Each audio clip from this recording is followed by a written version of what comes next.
Ибрахим пайғамбар өте мейірімді әрі ақылды болғандықтан Алла тағала оны өзінің ең жақын досы етеді. Ибрахим пайғамбардың кезінде адамдар мүсіндерге, пұттарға табынған екен.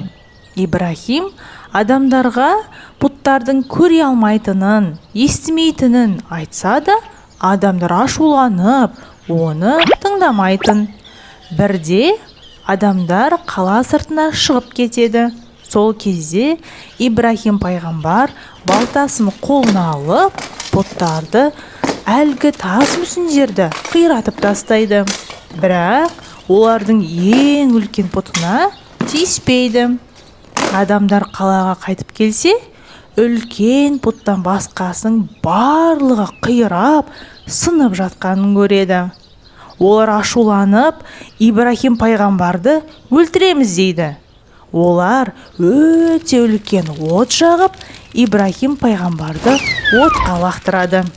Алла тағала пайғамбарды қорғап, ыстық, жанып жатқан отты салқын етеді.